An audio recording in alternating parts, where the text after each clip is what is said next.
Werewolves या फिर लाइकेंथ्रोप्स, ये दो एक ऐसे मिथिकल क्रीचर के नाम हैं जिसने हमारी movies, books, folktales and even TV series को काफ़ी इन्फ्लुएंस करा है with regards to the horror genre. और अब तो वेयरवुल्फ का कॉन्सेप्ट इंडिया में भी इंट्रोड्यूस हो गया है, with Bedia being the first major film in this genre. So, to begin with, let's understand what a werewolf really is.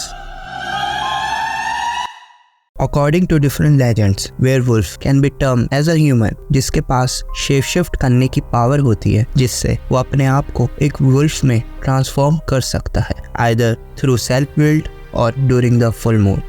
ये कॉन्सेप्ट हमें हर एक सिविलाइजेशन की मैथोलॉजी में मिलता है, स्पेशली इन यूरोपियन फोकलोर। पर अब हमारे माइंड में ये क्वेश्चन आता है कि ये वेयरवुल्फ का कॉन्सेप्ट आखिर आया कहाँ से? To answer this we need to go back to prehistoric period of our history when we Homo sapien coexisted with Neanderthals.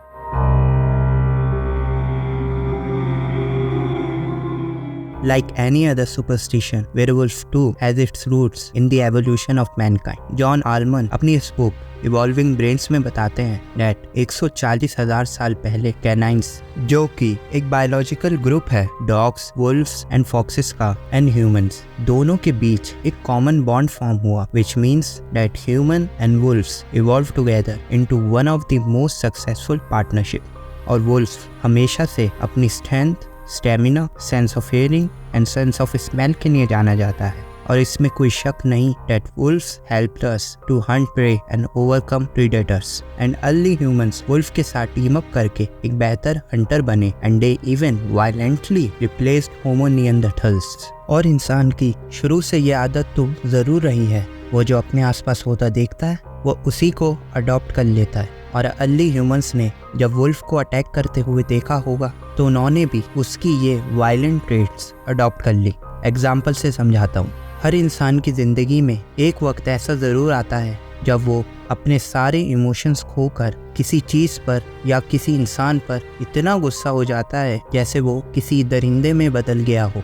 अब इसका ये मतलब नहीं वो एक वुल्फ बन जाएगा, बल्कि ये बस एक फीलिंग है। और इस फीलिंग की बहुत बड़ी वजह ये है कि हम सब इन्हीं कार्निवोरस अर्ली ह्यूमन के वंशज यानी डिसेंडेंट हैं। और इसी फिनोमिना ऑफ अनकंट्रोल्ड इमोशंस ने ये आइडिया डेवलप कर दिया that individuals has the ability to temporarily transform into a wolf. बचपन से ही हमें ये सिखाया जाता है क्या सही है और क्या गलत। Our conscience is basically constructed by morality and spiritual value. This is a core part of a civilized society, but there are individuals जिन्होंने अपनी इन्हीं inherited violent nature को सबको दिखाया है। They are sadistic criminals जो brutally अपने victims को मार देते हैं। Criminals such as Jack the Ripper और Ted Bundy। And जब हम इनके behavior को उन लोगों के offenses से compare करते हैं जिन्हें middle ages में werewolf होने के जुर्म में चार्ज किया गया था, तो it became clear that there is a true werewolf psychosis that can cause people to believe that they are transformed into a wolf,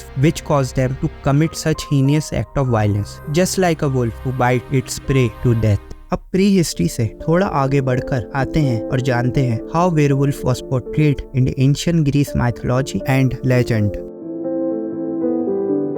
In 435 BCE, Herodotus, जिन्हें फादर ऑफ हिस्ट्री भी कहा जाता है, अपनी बुक द हिस्ट्री में Cyathea, a land now part of Russia की stories के बारे में लिखते हैं। वो बताते हैं कि कैसे हर साल न्यूरी लोग कुछ दिनों के लिए वुल्फ में ट्रांसफॉर्म हो जाते थे। अब हेरोडोटस ने ऐसा क्यों लिखा? इसकी बहुत बड़ी वजह ये है कि जब साइथिया में ठंड होती थी तो न्यूरी लोग गर्माहट के लिए वुल्फ स्किन से बने कपड़े पहन लेते थे, इसलिए हेरोडोटस ने ट्रांसफॉर्म शब्द का यूज करा।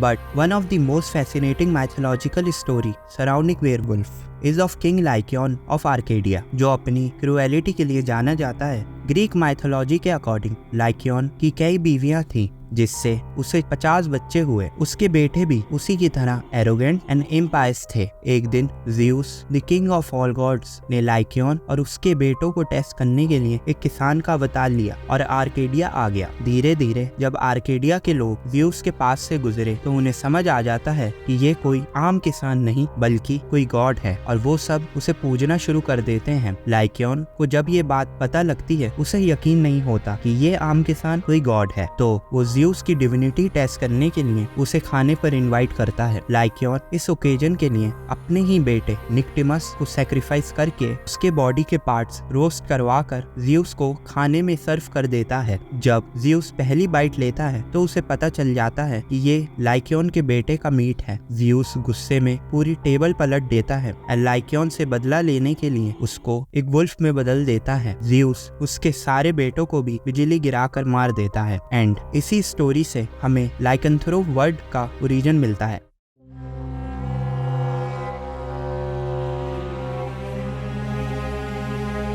During the European witch trial between 16th and 17th century, जब औरतों पर विचक्राफ्ट का आरोप लगाकर जला दिया जाता था, उस टाइम बहुत से वेयरवुल्फ के केस भी देखे गए और जिन पर भी वेयरवुल्फ होने का आरोप लगता था उन्हें भी वैसी ही सजा मिलती थी जैसे कि विचक्राफ्ट अक्यूज्ड औरतों को मिलती।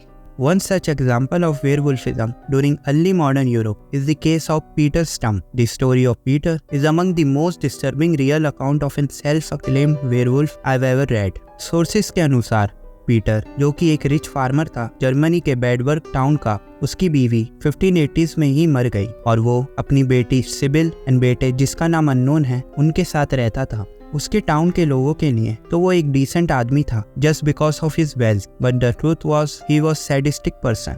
शुरू में पीटर ने बहुत सारे विलेजर्स की गायों को मारना शुरू करा और वो जस्ट नॉर्मली उनको नहीं मारता था बट उनको पूरा चीर देता था एंड उनके ऑर्गन्स निकाल कर खा जाता था। विलेजर्स को तो यही लगा ये भेड़ियों के झुंड का काम है, पर उनको क्या पता था एक इंसान भी ये कर सकता है। पीटर का मन यही नहीं भरा, उसने फिर इंसानों को भी मारना शुरू कर दिया। वो अपना शिकार करने से पहले वुल्फ की स्किन पहनता था, तभी उसे वेयरवुल्फ कहा जाता है। Stump victims involve children, man and women, even 2 pregnant women. जहाँ तक लड़कियों का सवाल है, पीटर पहले उन्हें अब्यूज करता, देन वो उन्हें पूरा चीर कर 2 हिस्से कर देता था और एक केस में तो एक लड़की की बॉडी ही नहीं मिली, तो लोगों ने यह अनुमान लगाया कि वुल्फ उसे पूरा खा गया। पीटर की ये क्रूरता 25 साल तक चली। विलेजर्स को यही लगता रहा कि ये सब कोई वुल्फ कर रहा है और फाइनली उन्होंने फैसला लिया कि अब वो इस वुल्फ का शिकार करेंगे। और जब एक हंटर ने एक बड़े वुल्फ को जंगल के पास देखा तो उसने उसका पीछा करा। थोड़ा आगे जाते ही वो वुल्फ पीटर में बदल गया। हंटर को अपनी आंखों पर यकीन नहीं हुआ कि जो भी किलिंग्स उसके टाउन में हो रही हैं उसके पीछे पीटर का हाथ है, क्योंकि पीटर एक रिस्पेक्टेबल आदमी था अपनी कम्युनिटी में। कुछ बोलते हैं कि हंटर ने पीटर को अपनी वुल्फ की स्किन उतारते हुए देखा होगा। हंटर ने फिर पीटर को जिंदा पकड़कर